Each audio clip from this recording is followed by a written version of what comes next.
बचपन की यादें बड़ी सुनहरी होती हैं और अविस्मरणीय। आज मैं आपके सामने लेकर आई हूँ बचपन की एक ऐसी याद जिसको बताते समय मैं खुद या तो अपने ऊपर हंस पड़ती हूँ और या फिर मन ही मन खुश होने लगती हूँ। तो चलते हैं हम अपनी एक छोटी सी कहानी की ओर। बात उन दिनों की है जब मैं बहुत छोटी थी। मुझे होली का त्योहार बहुत अच्छा लगता था क्योंकि उसमें मुझे बहुत सारे पकवान खाने को मिलते थे। मेरी मम्मी तरह तरह के पकवान बनाती, जिसमें सबसे अच्छी डिश जो मुझे पसंद थी वह थी गुजिया। गुजिया मेरी हमेशा से पसंदीदा पकवान रहा है। मैं उसके लिए हर एक एफर्ट करती, इवन मम्मा की चमचागिरी भी कर लेती। लेकिन मम्मी की एक आदत थी, वो सबको बराबर गुजिया बांटती थी। तो रोज सबको 2 या 4 जितने भी हिस्से में आता वो सबको 5 भाई बहनों को बांट देती थी।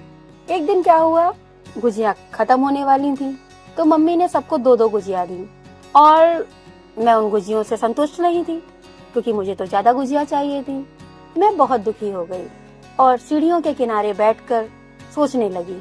अचानक ही मेरे दिमाग में एक विचार आया, क्यों ना मैं इन गुजियों का एक पेड़ लगाऊं। इससे मुझे गुजिया मांगनी भी नहीं पड़ेंगी और जब चाहे मैं उससे गुजिया तोड़कर खा सकती हूँ। बचपन का सीधा साधा सच्चा सा मन था। तो मैं गई और मैंने घर के बाहर आंगन में थोड़ी सी मिट्टी खोदी और उसमें अपने मन को दिलासा देते हुए, क्योंकि मुझे गुजिया बहुत पसंद थी, लेकिन फिर भी अपने मन को थोड़ा सा समझाते हुए मैंने वो गुजिया मिट्टी के अंदर दबा दी। पहले एक गुजिया दबाई, फिर उसके बाद मैंने दूसरी जगह गड्ढा करके उस पर दूसरी गुजिया दबा दी और मैं उसे प्रतिदिन पानी देने लगी, उसकी देखरेख करती। यह सब मेरे पिताजी देख रहे थे। मुझे बहुत दिनों से वो नोटिस कर रहे थे। तो उन्होंने मुझसे एक दिन पूछा, बेटा ये क्या कर रही हो, आपने कौन सा पेड़ लगाया है? मैं बड़ी खुश होकर उनको बताई, डैडी आपको पता है गुजिया मुझे बहुत अच्छी लगती है लेकिन मम्मी देती नहीं है और अब खत्म भी हो गई है, तो मैंने गुजिया का पेड़ लगाया है। जब वो पेड़ उग आएगा तो मैं उससे रोज गुजिया तोड़ूंगी और जितना मन होगा पूरे साल गुजिया खाया करूंगी। मेरा इतना कहना था कि मेरे पिताजी ठहाका मारकर हंसने लगे।